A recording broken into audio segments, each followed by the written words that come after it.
मैं आपको इस स्टेज से कह रहा हूं कि नरेंद्र मोदी देशभक्त नहीं है, ये देशद्रोही है। डोनाल्ड ट्रंप कहेगा मोदी मेरे सामने झुको, नरेंद्र मोदी झुक जाएगा। आपने नरेंद्र मोदी जी का आजकल चेहरा देखा है? मैं उसकी आंख में देखता हूँ, नीचे देखता है, और ये देश को कहता रहता है कि 56 इंच की छाती है। कोई 56 इंच की छाती नहीं है। दोबारा फोड़ दिया हमने, खत्म कर दिया इसको। दोस्तों, पश्चिम बंगाल के अंदर राहुल गांधी की आज पहली रैली हुई है, यानी कि राहुल गांधी ने पश्चिम बंगाल के अंदर चुनावी शंखनाद कर दिया है। राहुल गांधी न सिर्फ भारतीय जनता पार्टी को घेरते हुए नजर आए, बल्कि पश्चिम बंगाल की सरकार यानी कि टीएमसी सरकार ममता बनर्जी को भी घेरते हुए नजर आए। दोस्तों, आपने नरेंद्र मोदी जी का आजकल चेहरा देखा है? देखा है? आंख में आंख नहीं मिला पाता। अब मैं उसकी आंख में देखता हूं, नीचे देखता है। आंख में देखता हूं, उधर देखता है, ऊपर नीचे देखता रहता है। देश को कहा था 56 इंच की छाती है। मजाक है, मजाक। देश को बेच दिया नरेंद्र मोदी ने। आपने एप्स्टीन फाइल का नाम सुना है? जानते हो क्या है? 35 लाख फाइलें हैं बंद अमेरिका में। उसमें नरेंद्र मोदी की सच्चाई भरी हुई है। क्या है सचमुच में नरेंद्र मोदी? क्या है? महिलाओं की 24 घंटा बात करता रहता है, 24 घंटा, मगर आस्ते आस्ते अब उसकी सच्चाई निकलेगी। आप देखना, बचेगा नहीं। उन्हीं के लोग बात कर रहे हैं, बीजेपी के। एप्स्टीन फाइल्स में नरेंद्र मोदी की सच्चाई, हरदीप पुरी की सच्चाई, अनिल अंबानी की सच्चाई बंद पड़ी है। और ट्रंप के हाथ में चाबी है ना? ट्रंप के हाथ में चाबी है। 2 चाबियां हैं ट्रंप के हाथ में, एक एप्स्टीन वाली और दूसरी कौन सी? अदानी वाली। अदानी वाली। बीजेपी ने क्या किया? बीजेपी ने अपना जो पूरा का पूरा फाइनेंशियल सिस्टम था, पार्टी का जो पैसा था, इन्होंने, मोदी जी ने एक जगह रख दिया। कहां रखा? अदानी के पास। आपने देखा देश के सारे एयरपोर्ट अदानी को मिलते हैं, पोर्ट मिलते हैं, इंफ्रास्ट्रक्चर, बिजली, पानी, सब कुछ उसको मिलता है। क्यों? क्या सोचते हो फ्री में मिलता है क्या? ना, ये नरेंद्र मोदी को फाइनेंस करता है, समर्थन देता है, मीडिया चलाता है। ये सब दोनों एक साथ काम करते हैं। अदानी नाम नहीं होना चाहिए कंपनी का। कंपनी का नाम मोदानी होना चाहिए, मोदानी। ये दोनों एक हैं। अब ये बात डोनाल्ड ट्रंप को भी पता लग गई। उसने अमेरिका में केस लगा दिया अदानी पे। पता नहीं आप जानते हो या नहीं जानते हो, अदानी हिंदुस्तान से बाहर नहीं जा सकता। अगर बाहर जाएगा, अमेरिका उसको पकड़ के ले जाएगा, अंदर कर देगा। जो अमेरिका में केस डाला है वो अदानी के खिलाफ नहीं है, वो नरेंद्र मोदी के खिलाफ है। मतलब नरेंद्र मोदी को यहां से पीछे से अमेरिका ने पकड़ लिया है। राष्ट्रपति ट्रंप कहते हैं कि मैं 2 मिनट में नरेंद्र मोदी का करियर खत्म कर दूंगा। और नरेंद्र मोदी चू भी नहीं करता है। डोनाल्ड ट्रंप अगर कहेगा मोदी जंप करो, तो मोदी जंप करेगा। डोनाल्ड ट्रंप कहेगा मोदी मेरे सामने झुको, नरेंद्र मोदी झुक जाएगा। और यह बात अब पूरे देश को पता लग रही है कि नरेंद्र मोदी हिंदुस्तान का नहीं है, हिंदुस्तान का नहीं है।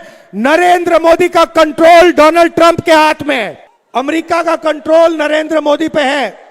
नरेंद्र मोदी ने यूएस डील में हिंदुस्तान को बेच दिया, बंगाल को बेच दिया। 4 चीजें की। सबसे पहले कृषि का सेक्टर इसने अमेरिका के किसानों के लिए खोल दिया। दूसरा, हिंदुस्तान की जो एनर्जी सिक्योरिटी है, पेट्रोल, डीजल, केरोसिन, इसने ये खत्म कर दी। इसने अमेरिका को वायदा किया कि बिना आपके पूछे हम तेल किसी से नहीं खरीदेंगे। हम रूस से, ईरान से, सऊदी से, वेनेजुएला से अगर तेल खरीदेंगे तो आपसे पूछ के खरीदेंगे। भाइयों और बहनों, डोनाल्ड ट्रंप साहब कहता है, जब मैं नरेंद्र मोदी को फोन करता हूं, फोन उठाता है तो कहता है यस सर। Yes sir.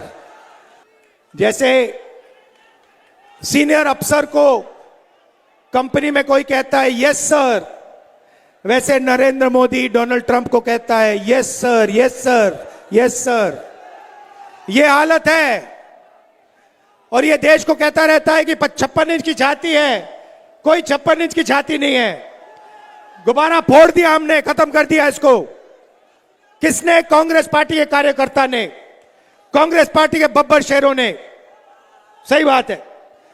तीसरी बात इसने की, इसने हिंदुस्तान का पूरा डेटा, चाहे वो मेडिकल डेटा हो, आपका पर्सनल डेटा हो, आपकी जो बातचीत व्हाट्सएप पे करते हो, आप कहां कहां जाते हो, यह सारा का सारा डेटा नरेंद्र मोदी ने अमेरिका को दे दिया।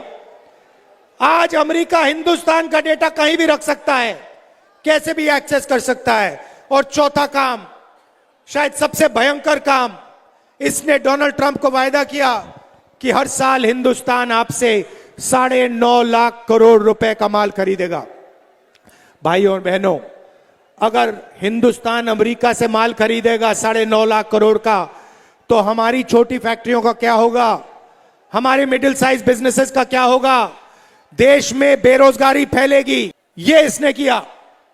मतलब नरेंद्र मोदी अपने आप को देशभक्त कहता हूं, मैं आपको इस स्टेज से कह रहा हूं कि नरेंद्र मोदी ने यूएस डील में हिंदुस्तान को बेचने का काम किया है। ये देशभक्त नहीं है, ये देशद्रोही है। और ये भी मोदी जी भी जानते हैं, आरएसएस के सब लोग जानते हैं कि एक आदमी है जो पीछे नहीं हटने वाला है, चाहे कुछ भी हो जाए। एक आदमी है जो डरता नहीं है, जो मरने को तैयार है और जो मोदी पर हंसता है 24 घंटा में। तो दोस्तों, सुना आपने।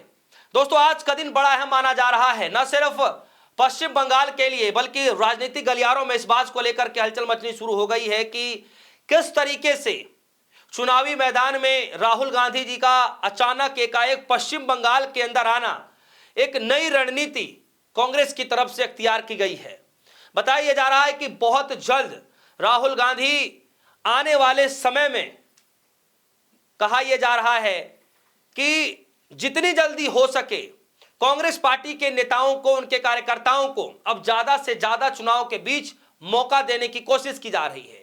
इसी के तर्ज पर यह सबसे बड़ा एग्जाम्पल रहा पश्चिम बंगाल के अंदर कि खुल के सहयोगी पार्टियों के खिलाफ भी अब खुलकर कांग्रेस पार्टी बोलना शुरू कर चुकी है। दोस्तों, क्या लगता है कि राहुल गांधी खुलकर टीएमसी पार्टी के खिलाफ बोल रहे हैं, ममता बनर्जी के खिलाफ बोल रहे हैं, बीजेपी सरकार के खिलाफ तो बोलते ही बोलते हैं। क्या लगता है कि क्या ये नई रणनीति के तहत राहुल गांधी जी बोलना शुरू कर रहे हैं, पर्दे के पीछे कुछ और खेल चल रहा है? क्या कुछ है इस बेबाकी भाषण के पीछे का असली राज? आपको क्या लगता है दोस्तों? वीडियो कमेंट सेक्शन में जाइएगा, अपनी राय रखिएगा। फिलहाल के लिए दीजिए इजाजत। देखते रहिए सोनी। धन्यवाद।